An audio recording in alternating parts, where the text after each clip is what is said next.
Get out of my kitchen right now! Diana's scream echoed through the entire house like a whip. My hands were shaking as I held the wooden spoon I had used for 30 years. She was there, in my kitchen, using my pots, my ingredients, cooking for her entire family as if she owned the place, and the worst part hadn't even happened yet. My son Chris ran into the kitchen. Instead of defending me, instead of reminding his wife that this was his mother's house, he started clapping. Yes, clapping, like he was at a show. That's right, honey. Finally, someone put her in. But he didn't have time to finish the sentence, because in that moment something inside me broke. Or maybe it finally woke up.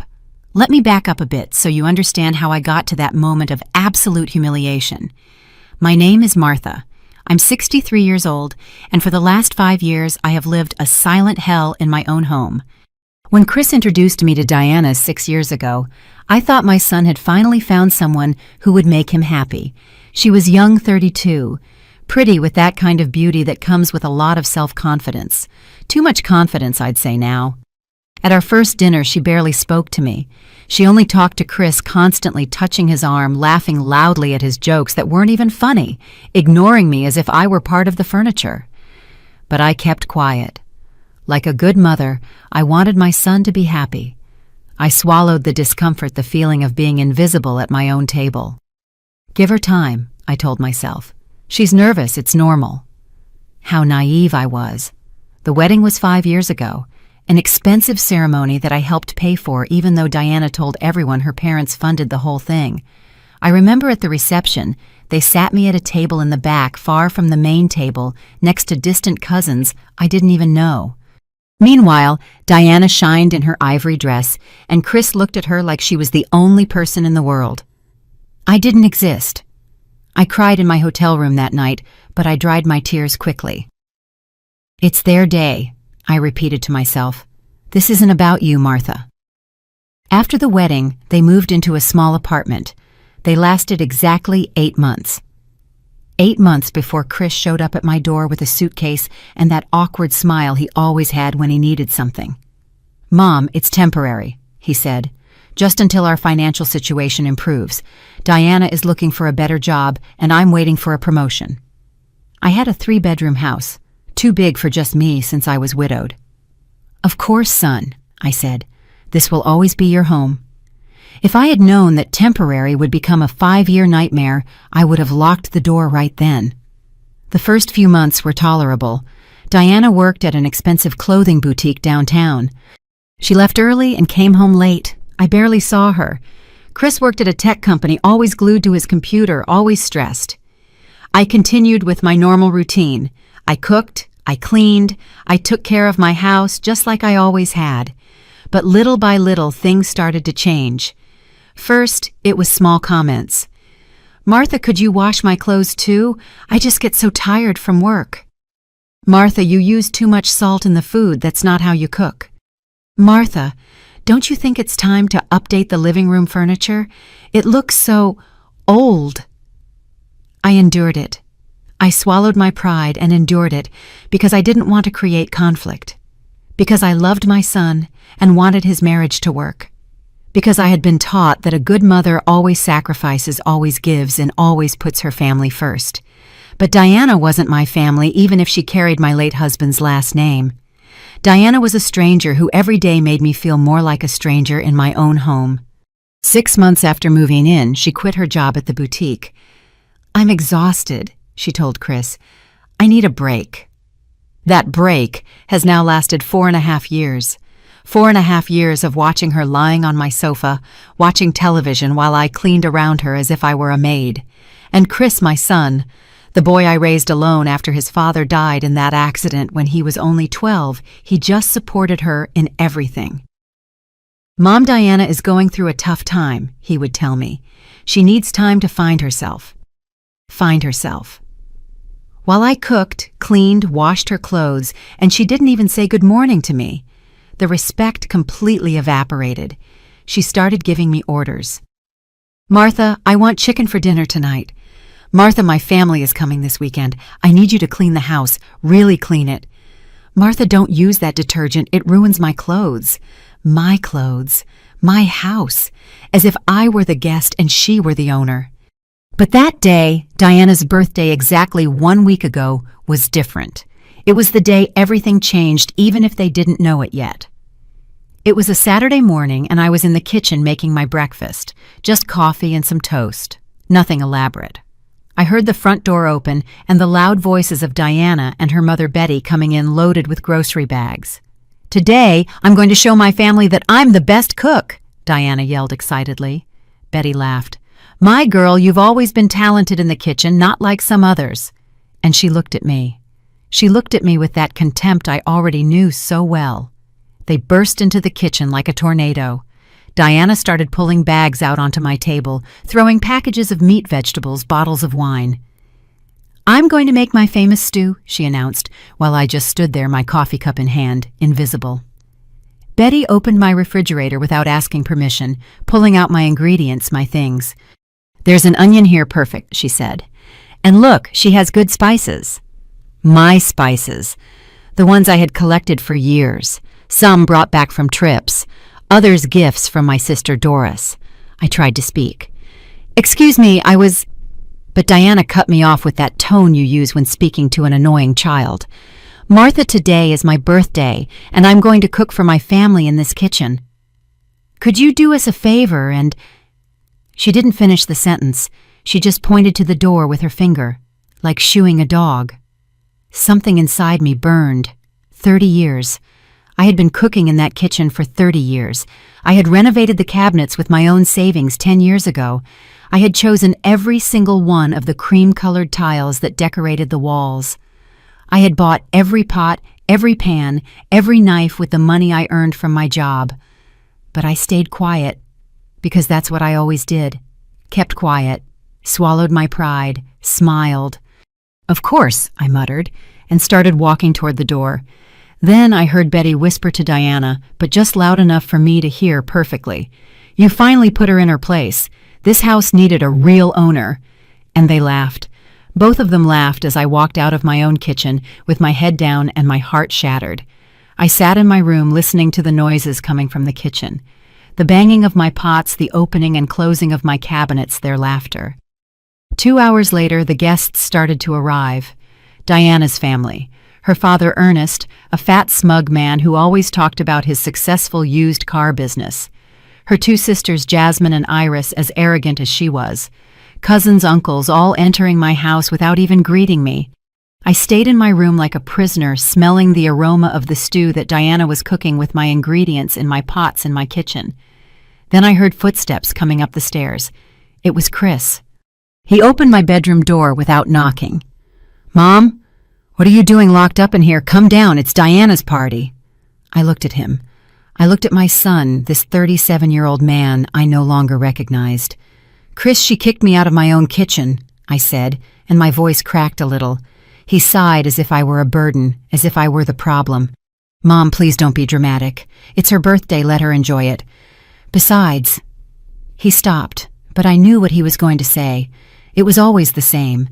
"Besides, she's stressed, she has a lot on her mind." It was always Diana's stress. It was never her lack of respect. I went down to the party because I didn't want to look like the villain. I put on a gray dress. I had saved something simple but presentable, and I went downstairs with a forced smile. The living room was full of people, my living room with my furniture, my photographs on the walls. But I was a stranger. Nobody greeted me. Nobody. I stood by the entrance like a ghost, watching everyone laugh and talk. Diana was in the center telling some story while everyone listened, captivated. Chris was next to her, his arm around her waist, looking at her with adoration. And I, his mother, was invisible. Then Diana announced that the food was ready. Everyone moved toward the dining room. I followed, hoping to find a place to sit. But when I got there, all the chairs were taken. All of them. I just stood there, feeling the blood rush to my cheeks in shame. Ernest looked at me and let out a laugh. "Looks like there's no room for you. Martha, why don't you eat in the kitchen? After all, you spend all your time there anyway." Laughter. Everyone laughed. And Chris said nothing. My son said absolutely nothing. But then something happened that changed everything. I turned to leave to hide in my room and cry in private humiliation when my phone buzzed. It was a text. I pulled it out of my dress pocket and read it quickly. It was from Henry, my accountant. Martha, urgent. I need to talk to you about the house documents. I found something you need to know. Chris tried to refinance your property using fake documents. Call me. My blood ran cold. Did it end there, Noam? This was just the beginning. I read the message 3 times to make sure I understood. Chris, my son, had tried to refinance my house using fake documents. My house. The house I bought 25 years ago with my own money, with my own effort, sweat, and tears. The house that was in my name, and my name only because after my husband died, I learned not to depend on anyone. My hands were shaking so much I almost dropped the phone. I looked toward the dining room where everyone was still laughing and eating, oblivious to the bomb that had just exploded in my hands. Chris was pouring wine for the guests with that charming smile he always had, the same smile he used as a child when he broke something and tried to convince me it wasn't his fault. I went up to my room without anyone noticing I was gone. Why would they notice I was invisible in my own home? I locked the door and called Henry immediately. He answered on the second ring. Martha, thank you for calling back so quickly. His voice sounded serious, worried. Henry had been my late husband's accountant and then became my personal accountant.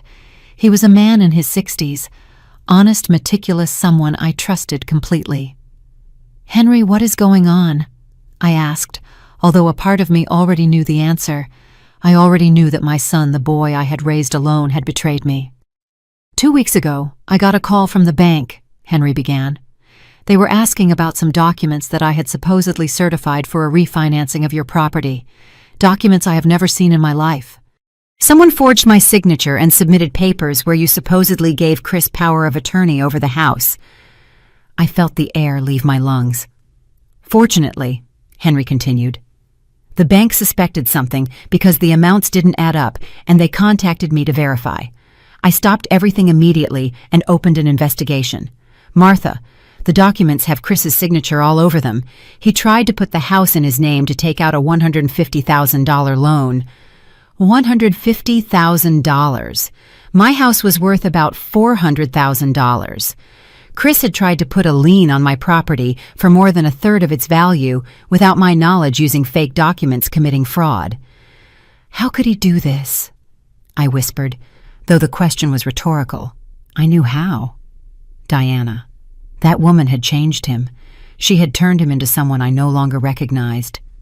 There's more, Henry said, his tone turning even more grave. I did a little digging and discovered that Chris and Diana have debts of almost $200,000. Credit cards, personal loans, a luxury car they can't afford. They are on the verge of bankruptcy. Everything started to make sense.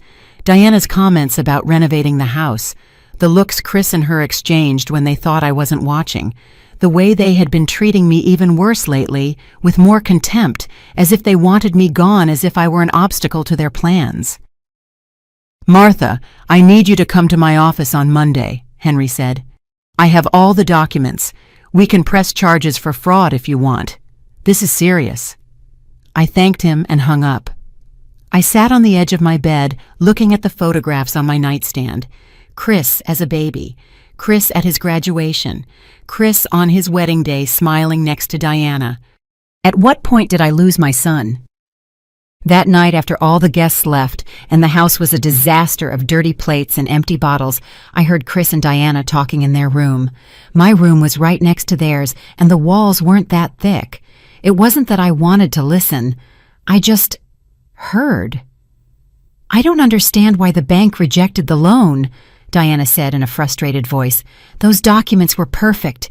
Your friend Matt said there wouldn't be a problem. Matt, another name to add to my list of traitors. Matt had been Chris's friend since high school. Now he worked in some shady financial consulting business. Someone at the bank must have gotten suspicious, Chris replied. But don't worry, we'll find another way. We need that money, Chris, Diana insisted.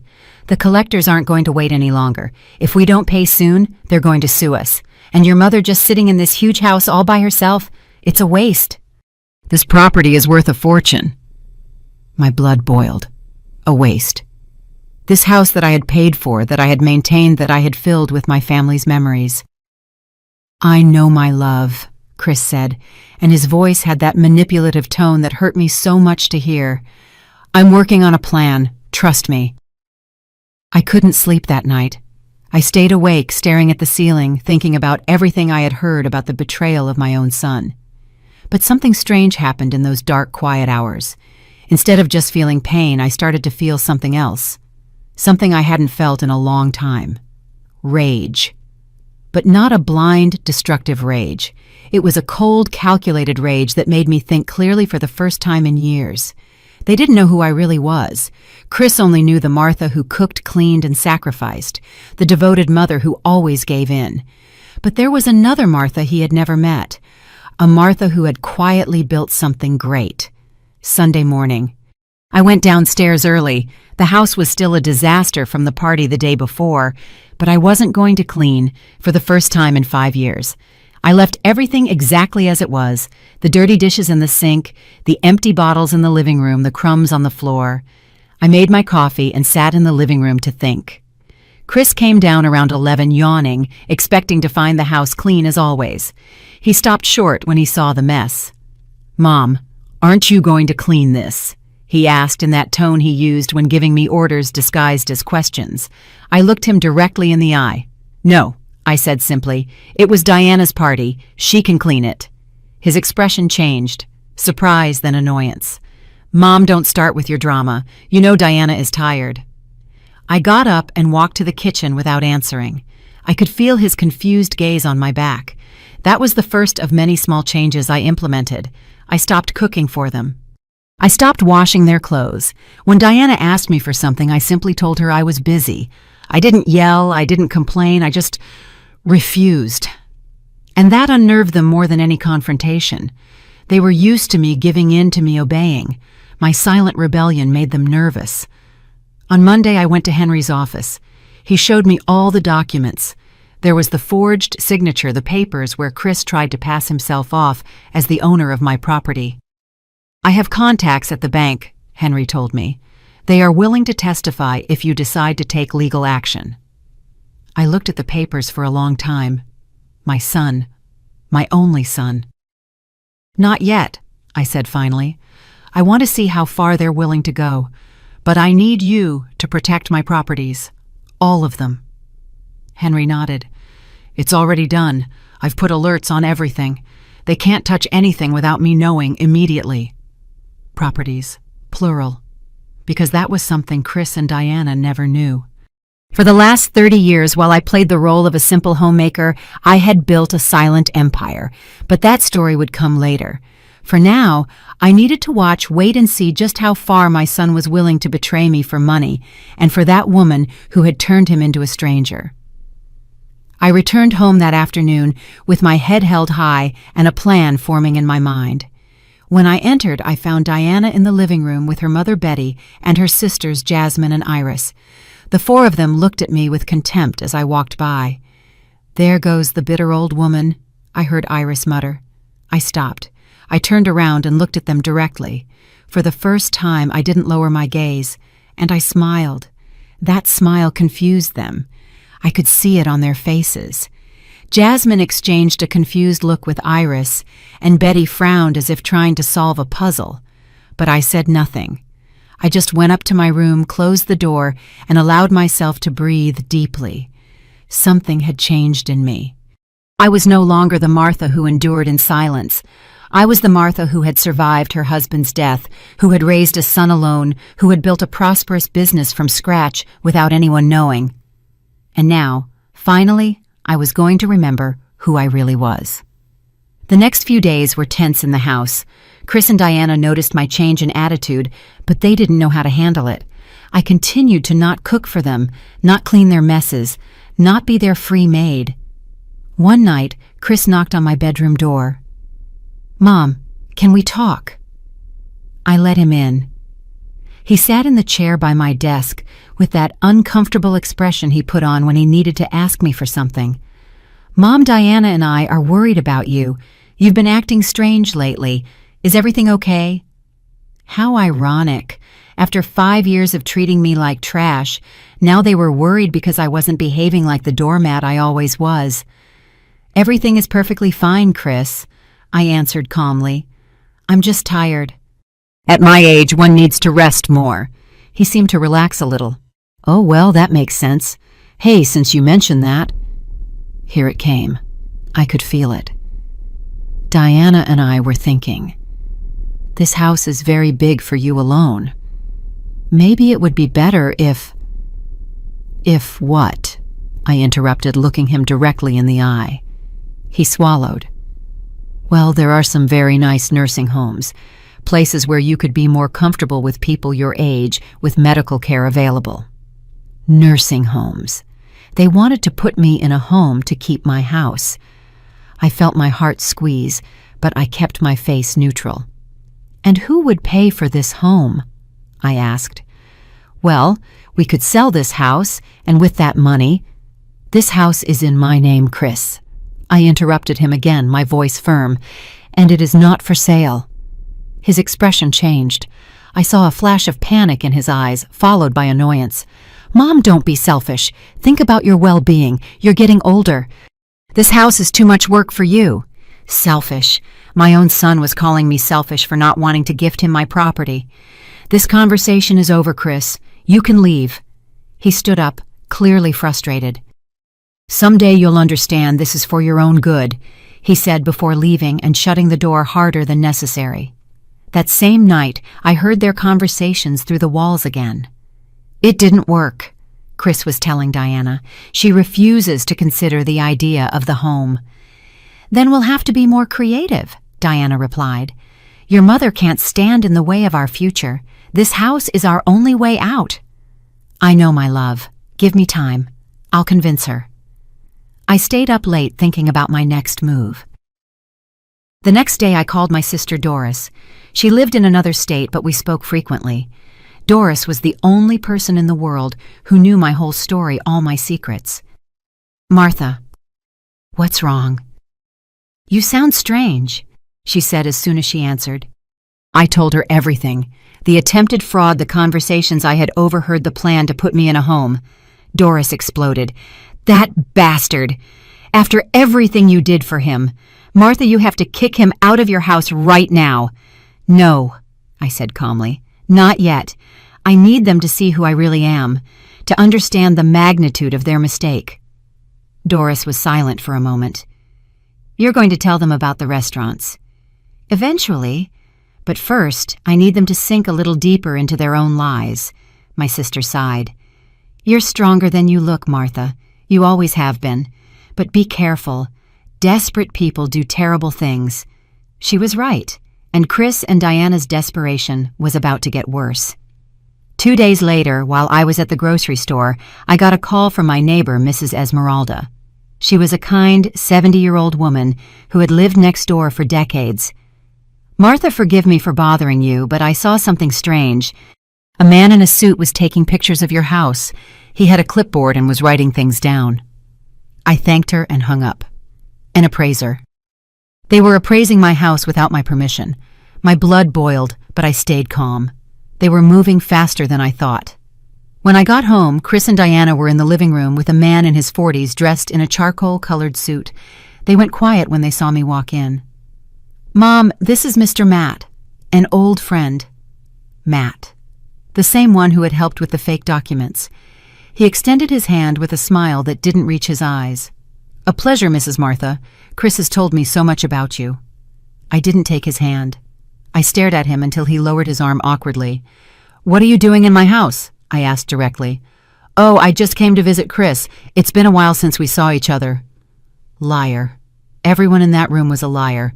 I went up to my room without another word. From my window, I watched them leave half an hour later. Matt was patting Chris on the back, talking animatedly. That night, I went down to the kitchen for a glass of water and found papers on the dining room table. They had left them there, probably carelessly. They were documents from a real estate agency, an appraisal of my house, $410,000, and attached a draft of a sales contract. My house. They were planning to sell my house. The document was dated for the following month. They had already even chosen the day they planned to strip me of my home. I took pictures of all the papers with my phone and left them exactly where I found them. The next day, I sent them to Henry. He called me immediately. "Martha, this is evidence of conspiracy to commit fraud. With this and the previous documents, we can—" "Not yet, Henry," I interrupted. "Let them continue. I want them to feel secure to believe they are going to get away with it." "Are you sure this is very serious?" "Completely sure. Just make sure they can't do anything official without me knowing." Henry agreed reluctantly. He trusted me even if he didn't fully understand my plan. The following days, Chris and Diana were unusually nice to me. Fake smiles, questions about my health, small gestures of concern. It was obvious what they were doing. They were softening me up, preparing me for the final blow. One afternoon, Diana even tried to cook for me. "Martha, I made soup. Do you want some?" I looked at her from my chair in the living room. "No, thank you. I already ate." Her smile tightened, but she held it. "Well, if you change your mind, it's on the stove." How considerate. The same woman who had kicked me out of my kitchen was now offering me soup. The same one planning to steal my house was now playing the part of the loving daughter-in-law. That night, Chris knocked on my door again. He came in with that serious expression he put on when he wanted to seem mature and responsible. "Mom, Diana and I have been talking a lot about your situation." My situation, as if I were a problem that needed to be solved. "We want what's best for you. And honestly, we think it would be best if you considered selling this house. It's too big, too expensive to maintain for one person alone. You could move somewhere smaller, more manageable, and save the money from the sale for your retirement." How generous of them to worry about my retirement. "And where would you two live?" I asked, although I knew the answer perfectly well. "Well, we could look for our own place, with our share of the money." Of course. Their share. Of my house. "How much would your share be exactly, Chris?" He shifted uncomfortably in his seat. "Well, the house is worth around $400,000. We thought it would be fair to split it equally. $133,000 for each of us." For each of them. Him, Diana, and me.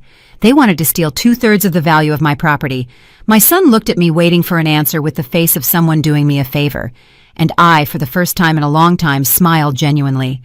Because I finally understood that the son I had raised no longer existed, and that truth, though painful, set me free. "I'll think about it," I told Chris, my voice calm. His face lit up immediately. "Really, Mom? That's great. I knew you'd see reason." See reason? As if I were the irrational one for not wanting to give away my assets. "But I need time," I added. "This is a big decision. Give me a few weeks." He nodded enthusiastically. "Of course, Mom, all the time you need. We just want you to be happy." He practically skipped out of my room. I heard him run down the stairs to give Diana the news. Their shouts of celebration reached my room. They were celebrating my supposed defeat. Poor fools. They had no idea what was coming. The next morning, while Chris was at work and Diana was sleeping in late as usual, I left the house early. I drove to the other side of the city, to an area Chris never visited. I parked in front of a modern 3-story building with an elegant sign that read, "Taste of Home Headquarters." My heart beat strongly as I walked in. The receptionist, a young woman named Jasmine, who had worked with me for 2 years, greeted me with a huge smile. "Mrs. Martha, what a surprise to see you here. You usually manage everything from home." "I needed to come in person today," I said. "Is Salvador in his office?" Salvador was my general manager, a man in his 50s, efficient and discreet, who had been my right-hand man for the last 15 years. He was one of the few people who knew my true identity. To the rest of the business world, I was simply Mrs. M, the invisible owner who preferred to stay in the shadows while others handled the daily operations. I went up to the 3rd floor and knocked on his office door. "Come in." Salvador looked up from his computer and his serious expression transformed into a warm smile. "Martha, please come in. Coffee." "Please." I sat across from his desk while he prepared 2 cups from the coffee maker in his office. "How are things?" I asked.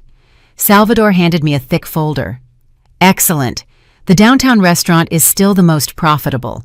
The one on the north side has increased its sales by 22% this quarter, and the new location we opened on the coast is exceeding our expectations. I opened the folder and reviewed the numbers. Taste of Home, my restaurant chain, 5 locations in total, all successful, all under my name, though nobody knew it. I had started with the first one 30 years ago, shortly after my husband died. I needed money to support Chris, but I also needed to stay busy, to have a purpose beyond just surviving. I started small with a tiny spot where I cooked and served myself. I used all my family recipes, the ones my grandmother had taught me. Homemade, authentic food made with love. The business grew slowly but steadily. I reinvested every penny of profit. 5 years later, I opened the second restaurant, then the third. I hired Salvador when the business became too big for me to handle alone, but I always kept it a secret. Why? Because I wanted Chris to love me for who I was, not for my money. I wanted to know his love was genuine, not contaminated by financial interests. How ironic that decision turned out to be. Net income last year was $1,200,000, Salvador continued. After taxes, operating expenses, and reinvestments, your personal profit was $350,000. $350,000 in 1 year. And my son thought I was a poor widow who depended on his generosity by living under his roof. In my roof. Salvador, I need to ask you a favor, I said. Anything you need. I want you to prepare a complete report of all our assets. Properties, bank accounts, investments, everything. And I need copies of the property titles for all the locations. He looked at me with curiosity, but asked no questions. That was one of the reasons I trusted him. When do you need it? By Friday. Today was Tuesday. You'll have it by Thursday, he promised. I spent the rest of the morning in my private office reviewing financial statements, signing pending documents, making decisions about new investments. This was the Martha that Chris never knew, the businesswoman, the strategist, the woman who had built an empire from scratch. When I returned home, it was almost noon. Diana was in the living room watching television in her pajamas. She didn't even look up when I came in. "Where were you?" she asked in a bored tone. "I went to the doctor." I lied. "Routine checkup." She mumbled, with no real interest in my answer.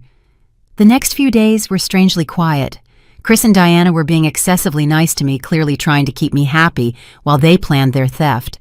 I followed my normal routine, or at least what appeared to be my normal routine. But in reality, I was preparing my counterattack. On Thursday, just as promised, Salvador handed me a thick manila envelope with all the documents I had requested. I reviewed it that night in my room. 5 restaurants. The house where we lived valued at $410,000. 2 apartments I rented out, generating a passive income of $3,000 a month. Investment accounts with a total balance of $1.8 million. Additional real estate properties worth $900,000. In total, my net worth was approximately $5 million. $5 million. And my son wanted to steal my house to pay his $200,000 debts. If only he had just asked me for help honestly. If only he had respected me. But no. They chose the path of deceit, of betrayal, of treating me like trash. On Friday afternoon, as I was putting all the documents in my personal safe, I heard raised voices downstairs. I went down the stairs and found Diana arguing on the phone. "No, Dad, I already told you we're going to get the money soon. We just need a little more time." She paused, listening. Her face turned red with fury. "You can't do that. It's my car. I need it." Another pause. Fine. 3 weeks. I promise you in 3 weeks, we will have the money." She slammed the phone down so hard, she almost broke it. Then she saw me standing on the stairs. "How long have you been there?" "I just came down." I lied. "Is everything okay?" She forced a smile. "Yes, just small family problems. Nothing important. Small problems." Her father, Ernest, was about to repossess her car for lack of payment. The walls were closing in on them. That night, Chris came home later than usual. He had deep, dark circles under his eyes and looked haggard. He sat in the living room with his head in his hands. Diana sat next to him, rubbing his back. "What happened?" I got called into HR. There are rumors of layoffs. I might lose my job." The panic was visible on his face. They were drowning in their own mistakes, in their own greed. Part of me, the part that was still a mother, wanted to help them. I wanted to tell them everything would be okay, that I had the resources to save them. But another part, the part that had been humiliated, despised, and betrayed, wanted them to learn their lesson the hard way. "Mom," Chris said when he saw me, "we need to talk about the house. Have you made a decision?" There it was, the pressure, the desperation making them show their true faces. "Almost," I said. "I just need to resolve some legal details first." His expression lit up with hope. "Legal details?" "Yes, I want to make sure everything is done correctly. My lawyer is advising me." The word lawyer made them nervous. They exchanged a quick look full of worry. "Lawyer? Why do you need a lawyer?" Diana asked, trying to sound casual, but failing miserably. "To protect my interests," I replied simply. "And yours too, of course." I left them there, processing that information, wondering what exactly I knew. I went up to my room with a smile on my lips. The game was reaching its critical point. Soon, very soon, they were going to find out who I really was, and that discovery was going to shatter their little world of lies. I looked out the window at the dark street. The storm was about to arrive, and I was going to be the thunder that woke them from their illusion. The following Monday, I received an unexpected call. It was Ernest Diana's father. "Mrs.?" "Martha, excuse the bother. Could we talk for a moment?" His voice sounded unusually serious. "Of course, Ernest. What is it about?" There was a long pause. "I'd prefer to speak in person. Can I stop by your house this afternoon?" I agreed, curious to know what he wanted. At 3 p.m, Ernest knocked on my door. I had him come into the living room. Chris and Diana weren't there. They had gone out to do who knows what. Ernest sat on the sofa, uncomfortable, fiddling with his hands. "Mrs. Martha, I'm going to be direct. My daughter and your son owe me money. A lot of money. I lent them $50,000 2 years ago for a down payment on a luxury car they couldn't afford." $50,000, just on the car. And now they come to me every month with excuses. It's work. It's the expenses. It's this and that. But they never have the money. He looked at me intently. "Diana mentioned that you are considering selling this house. She asked me to talk to you to convince you that it's a good idea." There it was. They had sent him as an emissary, thinking Diana's father would have more influence over me than they did. "And what would you gain from that, Ernest?" He looked down, ashamed. "My daughter promised me that if you sell the house, she would pay me what she owes, with interest." Interest. What a charming family. "Ernest, this house is mine, not Chris's, mine, and it is not for sale." His expression changed from hope to frustration. "Mrs. Martha, be reasonable. You're an older woman alone. You don't need this whole house. Think about your son, about their future." "My future or your future?" I stood up. "This conversation is over. You can leave." Ernest stood up, angry. "You're making a mistake. Chris and Diana will find a way to get that money with or without your help." "Are those threats, Ernest? Are you threatening me in my own home?" He took a step back, realizing he had gone too far. No, of course not. I'm just saying, well, young people find solutions." He left my house, slamming the door. I immediately called Henry. I told him about Ernest's visit. "Martha, this is escalating. I think you should consider taking legal action now." "Not yet, but I want you to put extra surveillance on all my properties, and I want security cameras installed in this house by tomorrow." "Cameras?" "Yes. If they're going to try something, I want video proof." Henry sighed, but agreed. The next day, while Chris and Diana were out, a technical team installed discrete cameras throughout the house. Living room, kitchen, hallways. Places where they could capture conversations and actions without being obvious. The technician showed me how to access the recordings from my phone. "Any movement will be recorded, ma'am." That night, Chris came home accompanied by Matt. I watched them from my room through the camera app. They sat in the living room, speaking in low voices. I turned up the volume on my phone. I already spoke to my contact at the property registry, Matt was saying. We can forge a power of attorney. With that and your ID, we could sell the house without her knowing until it's too late. My blood froze. Are you sure it will work? Chris asked. It worked last time until that damn accountant stuck his nose in it. But this time, we'll be more careful. We'll use a different notary in another state. Chris was silent for a moment. I don't know, Matt. She's my mother. For a second, I felt a flash of hope.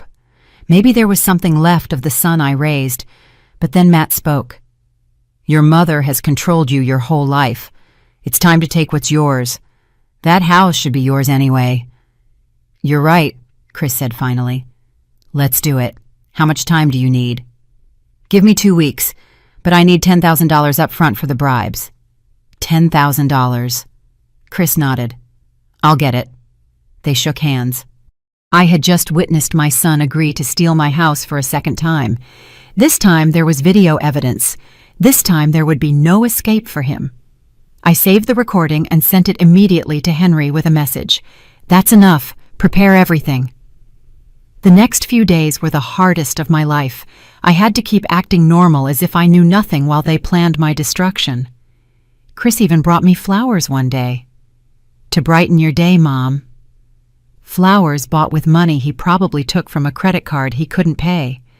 Diana cooked dinner one night, calling me to the table with a sweet smile. I thought it would be nice to have dinner together as a family.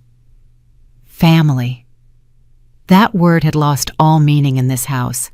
I ate in silence while they chatted animatedly, playing the part of the perfect family. But I knew the truth. I always knew. On Friday afternoon, Henry called me. Everything is ready. I interviewed 3 notaries and found the one Matt was going to use. They paid him $5,000 up front to forge the documents. I have his full statement. He's cooperating with the authorities in exchange for immunity. Perfect. Martha, are you sure you want to do this? Once we take this step, there's no turning back. I looked around my room at the pictures of Chris as a child, at the memories of a life that no longer existed. I'm sure, but I don't want them to go to jail. He's still my son. Then what do you want to do? I smiled. I want them to learn a lesson they will never forget. And I have the perfect plan. The plan was simple but devastating. Ernest was organizing a big family dinner for the following Saturday. Diana had mentioned it casually, saying her father wanted to get the whole family together to celebrate. Celebrate what she didn't say, but I knew. They were going to announce the supposed sale of my house to brag about their victory before it even happened. They were going to humiliate me one last time in front of everyone. But that night was going to be very different from what they planned. That night I was going to reveal who I really was, and their world of lies was going to collapse like a house of cards. Henry, I need you to come to that dinner, I told him, and bring all the documents, all of them. Saturday arrived faster than I expected. I woke up early with a knot in my stomach that was a mix of nerves and anticipation. Today was the day everything would change. I bathed calmly. I dressed in an elegant wine-colored suit that I had bought especially for this occasion. I did my makeup carefully. I pulled my hair back into a sophisticated bun. When I looked in the mirror, I saw Martha the businesswoman, not Martha the submissive whom they knew. I saw the woman who had built an empire in silence. And that woman was not afraid. I went downstairs around 4 in the afternoon. Chris and Diana were already ready. He was in a suit that was a bit too tight. She was in an emerald dress she had probably bought with a credit card she couldn't afford. They both went quiet when they saw me. Mom, you look different, Chris said, unable to hide his surprise. Thank you, son. I thought a special occasion deserved dressing up a bit. Diana looked me up and down suspiciously. Why so elegant? It's just a family dinner. Every dinner is important when shared with loved ones. I replied with a smile that didn't reach my eyes. The car ride was tense. Chris drove while Diana checked her phone constantly. I sat in the back seat looking out the window, mentally preparing for what was coming. Ernest's house was in a pretentious neighborhood with large houses of cheap construction, all facade like its owner. When we arrived, there were several cars parked outside. The whole family was there. We entered, and the noise of conversations greeted us. Ernest was in the center of the living room, talking loudly as always, surrounded by his sons and daughters. Betty Diana's mother was in the kitchen overseeing the food. Jasmine and Iris Diana's sisters were sitting on the sofa, dressed like they were going to a gala. Nobody greeted me when I entered. A few curious glances, a couple of murmurs, but no genuine greeting. I was invisible again. Perfect. The less they noticed me, the better the surprise would be. I sat in a chair in the corner of the living room, observing. Chris and Diana immediately joined the group, laughing and talking, fitting perfectly into that superficial atmosphere. An hour later, Ernest announced that dinner was ready. We all moved to the dining room. The table was set with white tablecloths and dishes that tried to look fine, but clearly weren't. I sat at the end of the table in the corner, away from everyone. Again. Invisible. Dinner began with the usual noise of cutlery and overlapping conversations.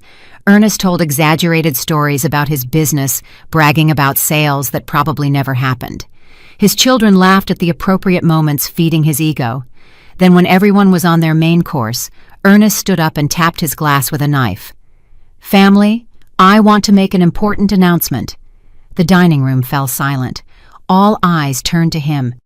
"As you know, my dear daughter Diana and her husband Chris have been going through some tough times financially," some murmurs of sympathy.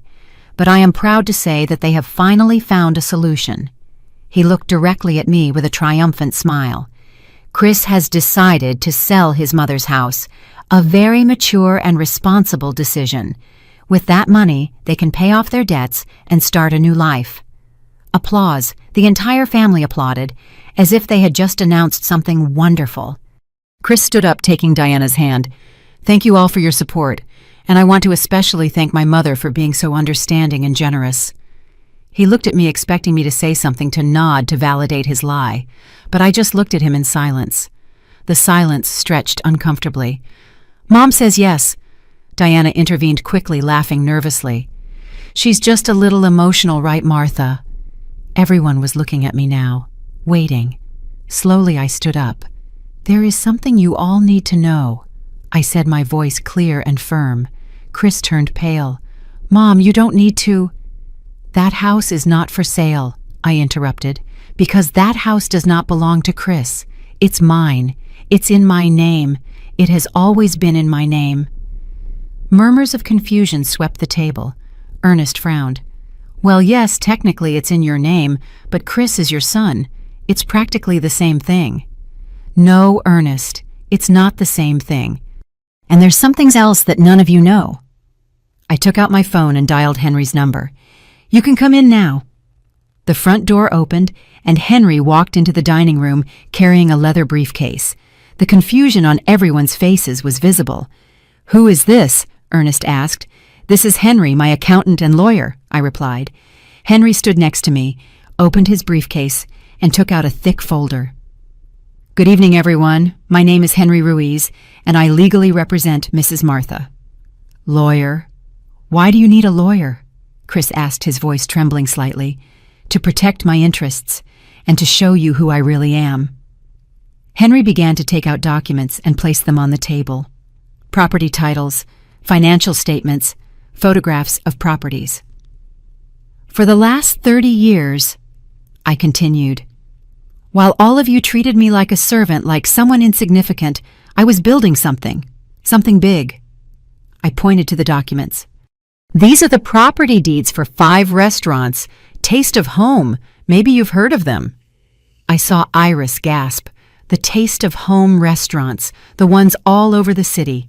The very same, all mine. I am the owner. The silence was absolute. You could hear a pin drop. "I also own 2 apartments that I rent out, several commercial properties, and I have investments totaling—" I looked at Henry. $1,800,000 in investment accounts, he completed. "My total net worth," I said, letting each word fall like a bomb, "is approximately $5 million. Diana dropped her fork. The metallic sound against the plate was the only thing heard for several seconds. Chris was as white as a ghost. Ernest opened and closed his mouth several times, unable to speak. "Impossible," Betty muttered. "You're just a housewife." I corrected her. "I was just a housewife to you, because you never bothered to really get to know me. You never asked about my life, my interests, my past. You just assumed I was insignificant." I looked directly at Chris. "Including you, son." Tears began to roll down my cheeks, but my voice remained firm. "I built all of this in silence because I wanted to know if you loved me for who I was, not for my money." "Mom, Chris tried to speak, but I stopped him with a gesture. "And now I know the answer. You tried to steal my house? Twice. You used fake documents. You conspired with Matt to commit fraud."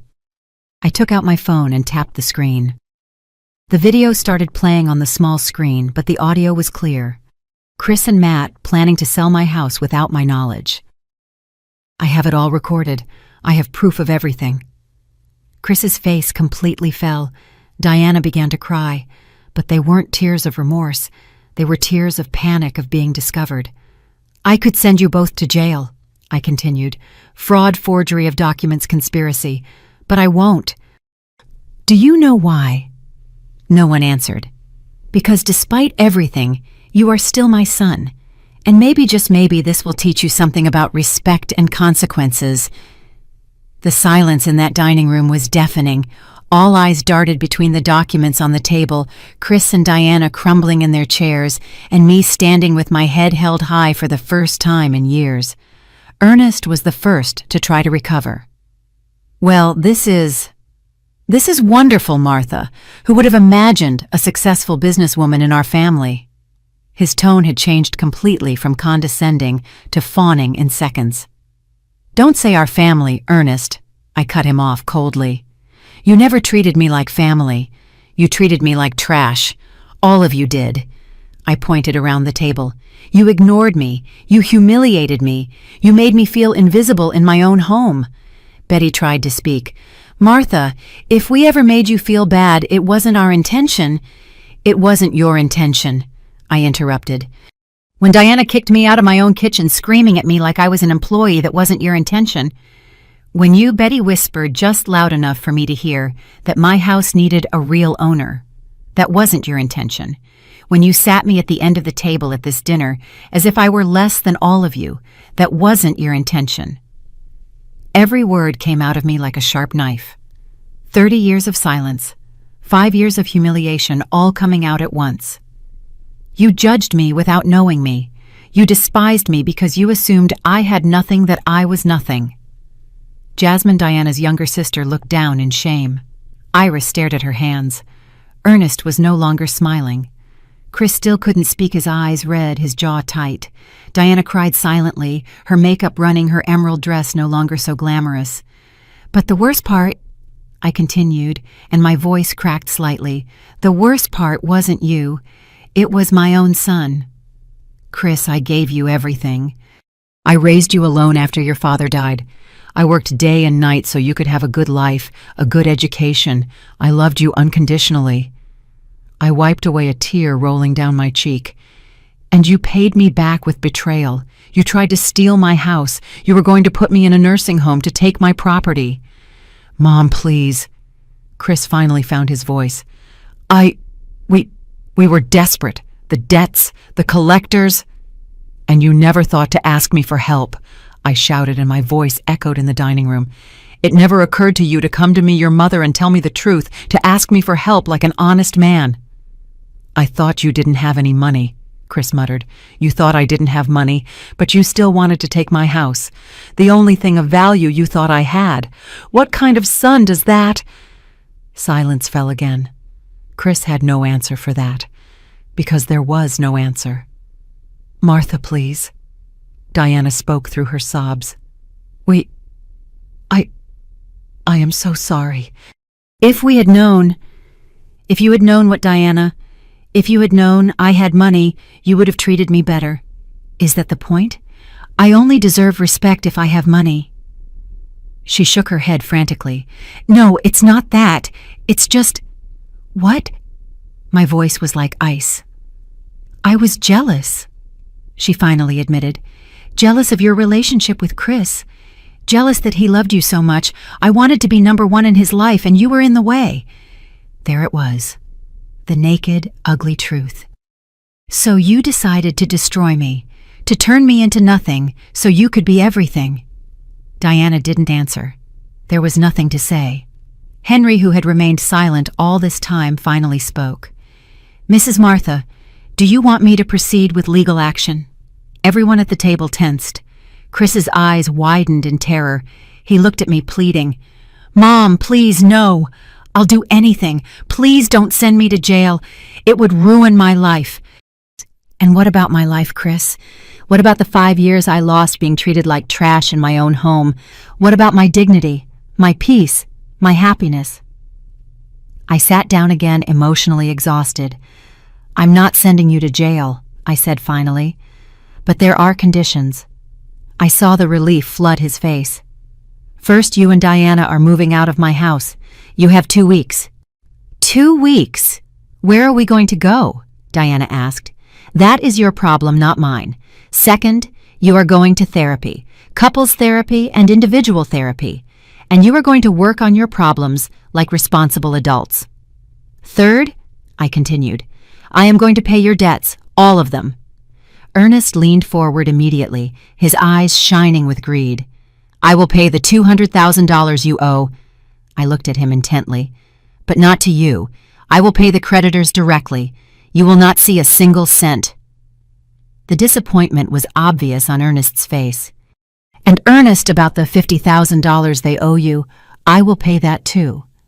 But considering you tried to pressure me into selling my house and threatened my family, I will pay it without interest. It's more than you deserve. His face turned red with fury, but he said nothing. He knew he had no right to complain. Fourth, I looked at Chris and Diana.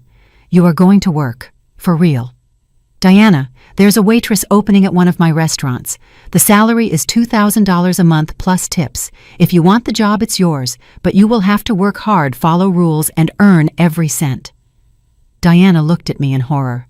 A waitress? But I've never worked in service. Exactly. It's time you learned what honest work is to serve others to earn a living with dignity. And Chris, I continued, you will continue in your current job, but every month you will report your expenses to me. We are going to make a budget together with Henry supervising. You are going to learn to live within your means to be financially responsible. Fifth and last, my voice was ice. If you ever try to deceive me, steal from me, or disrespect me again, I will cut off all contact with you. I will disinherit you completely. There will be no second chances. Chris nodded vigorously. Yes, Mom, whatever you say. I promise. Promises mean nothing, Chris. You've broken enough of them. It's actions that matter now. I stood up. Henry collected the documents and put them back in his briefcase. This dinner is over for me. Henry will take me home. I walked to the door, but before leaving, I turned back one last time. One more thing. For 30 years, I built a successful business without anyone's support. I did it with hard work, honesty, and respect for others. Those are the values I tried to teach you, Chris. But at some point, you lost those values. You let yourself be carried away by greed, by appearances, by wanting to live a life you couldn't afford. I looked at the whole family gathered in that dining room. All of you live in big houses with bigger debts. You drive luxury cars you can't pay for. You wear expensive clothes bought with maxed-out credit cards. It's all a facade. It's all a lie. I lived in the same modest house for 25 years. I drove the same car for 15 years. I wore simple clothes, but I built real wealth, not appearances. And I did it with dignity, without stepping on anyone, without stealing, without lying. My voice broke again. I hope this lesson teaches you something. I hope you learn that respect isn't bought with money, it's earned with actions. And that family isn't just who shares your blood, but who treats you with love and dignity. I left that house with Henry behind me. The cool night air hit my face, and I finally let the tears flow freely. I cried for the son I lost, for the years of humiliation, for the family I never really had. But I also cried with relief, because I had finally spoken my truth. I had finally defended myself, and even though it hurt, I knew I had done the right thing. In the car, Henry drove in silence for several minutes. "You did the right thing, Martha," he said finally. "I know," I replied, looking out the window at the illuminated city. "But it still hurts." "True love always hurts," he said. "But self-respect hurts less than constant betrayal." He was right. For the first time in years, I felt free. The next 2 weeks were strange and painful. Chris and Diana moved into a small apartment on the other side of town, a modest place they were able to rent with the money I lent them for the deposit. It wasn't luxurious. It didn't have the comforts Diana was used to, but it was honest. It was a start. The day they left my house, Chris hugged me at the door. "I'm sorry, Mom," he whispered. "I'm so sorry for everything." I just nodded, unable to speak past the lump in my throat. Watching him leave with his suitcases, with that weight of shame on his shoulders, broke my heart. But I knew it was necessary. Sometimes true love means letting people face the consequences of their actions. Diana started working at my downtown restaurant. Salvador, my manager, reported to me weekly on her performance. At first she complained about everything, he told me. Her shoes hurt, the hours were too long, the customers were rude, but little by little she's improving. Yesterday I saw her helping a coworker who was behind on her tables without anyone asking her to. That gave me hope. Maybe, just maybe, there was still some humanity in her. Chris stayed at his tech job. Every month end he sent me a detailed report of his expenses, as we had agreed. Henry reviewed everything and informed me. "They are being very careful," he told me. "No unnecessary expenses. They are learning." I, for my part, rediscovered my house. Without the constant tension from Chris and Diana, without the looks of contempt, without the orders disguised as requests, my home became my sanctuary again. I invited my sister Doris to stay with me for a few weeks. "I never thought this day would come," she said, as we drank coffee in my living room. "I see you differently, Martha. Stronger." "I feel different," I admitted. "For the first time in years, I feel like myself." Doris took my hand. "You were always strong. You just needed to remember it." I spent more time at my restaurants, getting to know my employees, getting more directly involved in operations. I didn't have to hide anymore. A month after the revealing dinner, I received an unexpected call. It was Diana. "Martha, can we talk in person?" My first instinct was to say no, but something in her voice, a humility I had never heard before, made me accept. We met at a neutral coffee shop far from my house and her apartment. When I arrived, she was already there, sitting at a table in the back. She looked different. No excessive makeup, simple clothes, her hair pulled back in a simple ponytail. She looked real. "Thanks for coming," she said when I sat down. We ordered coffee and sat in uncomfortable silence for a moment. "I want to apologize," she finally began. "For real. Not an empty apology like the ones I gave you before. A real apology." I looked at her without saying anything, waiting. "These last few months have been the hardest of my life," she continued. "Working at the restaurant opened my eyes, seeing how other people work hard every day, how they fight to support their families with dignity. I realized how horrible I was to you." Her eyes filled with genuine tears. "You worked like that your whole life. You built an empire by being a waitress, a cook, an entrepreneur, and I treated you like trash. I treated you worse than a stranger." She took a sip of her coffee with trembling hands. "My therapist made me see that my cruelty came from my own insecurities. I come from a family where everything is about appearances," she explained. "My father always bragging about his business, even though he barely makes enough to get by. My mother spending on expensive clothes to impress the neighbors. My sisters competing over who had the most successful husband, the biggest house. I grew up believing that a person's worth was measured by what they had, not by who they were. And when I met Chris," she continued, "he was perfect on paper, good job, educated, kind. But when he mentioned his mother lived in a big house, I assumed you had money, that you were well off." She dried her tears. "When we moved in with you and I saw your simple lifestyle, your modest clothes, your old car, I was disappointed. I felt like Chris had lied to me about his family. And instead of seeing your kindness, your generosity in taking us in, I only saw what I considered poverty," she admitted with shame. "And I blamed you. I blamed you for not being the rich mother-in-law I expected, for not giving us the luxurious life I thought I deserved." I listened to her in silence, processing every word. "Now I understand how foolish I was," she said. "How cruel, how unfair. You gave us a home when we needed it. You fed us, you took care of us, and I paid you back with contempt." "Why are you telling me all this now?" I finally asked. "Because I want you to know that I'm changing, for real. Not because of the conditions you set, but because I finally see who you are. And I'm ashamed I didn't see it sooner." We drank our coffee in silence for a moment. "Diana," I said finally, "I appreciate your honesty, but apologies are just the beginning. Real change is proven over time with consistent actions." "I know," she nodded, "and I'm going to prove it to you. I'm not asking you to forgive me now. I just wanted you to know that I'm sorry, and that I'm going to be better." We said goodbye at the coffee shop door.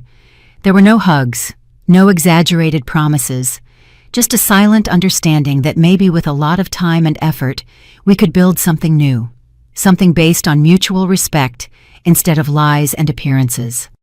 I drove home with mixed feelings. Part of me wanted to believe that Diana had really changed. Another part remained cautious, protecting my heart from more disappointment. That night, as I prepared for bed in my quiet but peaceful house, I reflected on everything that had happened. I had lost the illusion of the perfect family I always wanted, but I had gained something more valuable: my dignity, my voice, my power. I was no longer the invisible Martha who endured in silence. I was the Martha who had built an empire, the Martha who defended herself, the Martha who knew her worth. And that Martha was stronger than ever. I looked at the photographs on my nightstand. Chris as a child, smiling without malice, without the corruption that would come later. I touched the photo tenderly. "I still love you, son," I whispered. "But now I love myself too, and that changes everything." 6 months passed since that dinner that changed everything. 6 months of healing, of rebuilding, of learning. My life had taken a completely different course than I imagined. I no longer hid behind the facade of a simple housewife. I now visited my restaurants, openly made important decisions, met with investors. The real Martha had come out of the shadows, and she had no intention of hiding again. Chris and Diana were still in their modest apartment. He continued at his job, and she surprisingly had been promoted to shift supervisor at my restaurant. Salvador reported that she was one of the most dedicated employees. "She's changed completely," he told me. "She arrives early, stays late when necessary, treats everyone with respect. It's a remarkable transformation."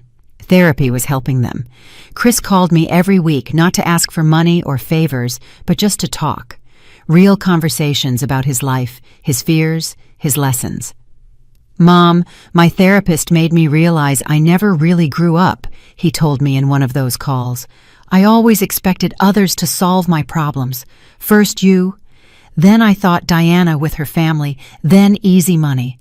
I never faced my responsibilities as an adult man." Hearing him admit that gave me hope. "I'm proud of you for recognizing that, son," I told him.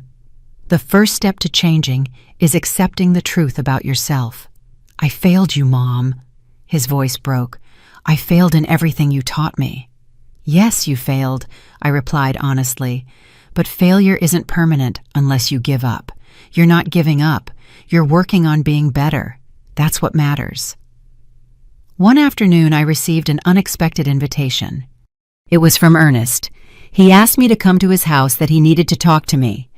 I hesitated a long time before accepting, but curiosity won. When I arrived, I found a very different scene from that disastrous dinner. The house was the same, but there was something different in the atmosphere. Ernest greeted me at the door alone without his usual arrogance. "Martha, thank you for coming. I know I don't deserve your time." He showed me into the living room. No one else was there. "Where is your family?" I asked. "I asked for privacy. This is between you and me." We sat, and he sighed deeply. "I want to apologize. Not just for what happened at that dinner, but for years of treating you badly, of looking down on you, of being a hypocrite. This was unexpected. After that night, he continued, when everyone saw your success, your dignity, your strength, I kept thinking. I thought about the man I am, and I didn't like what I saw. He rubbed his face with his hands. All my life I've lived pretending to be more than I am. My business barely makes ends meet, but I brag as if I'm a millionaire. I've put my family in debt to keep up appearances. I taught my daughters the wrong values. And when I saw that you, whom I treated as inferior, were 10 times more successful than me, not just in money, but in character, I was ashamed, he admitted. I was deeply ashamed.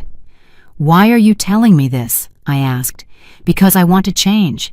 I'm selling the luxury car I can't afford. I'm cutting unnecessary expenses.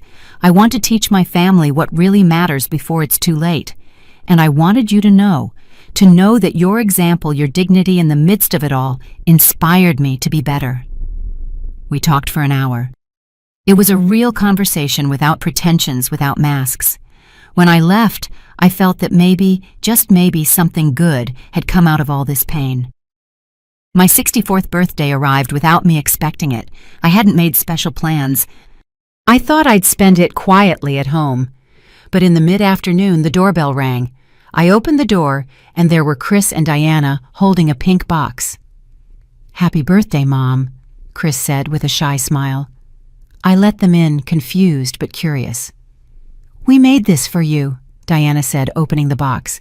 It was a homemade cake, clearly made with effort, though not perfect. "We made it ourselves." "Well, Diana did. I helped a little, but almost ruined it." Chris laughed nervously.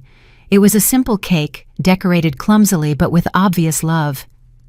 "We know it doesn't make up for anything," Diana said, "but we wanted to show you that we're trying, that we're learning." We ate cake together in my living room. The conversation was awkward at first, but gradually became more natural. We talked about simple things, their jobs, their therapy, their small daily achievements. For the first time in years, I felt like I was really with my son, not with a stranger who wore his name. When they left that night, Chris hugged me at the door. "Someday I hope to earn your trust back completely, Mom. I know it will take years, but I'm going to work on it every single day."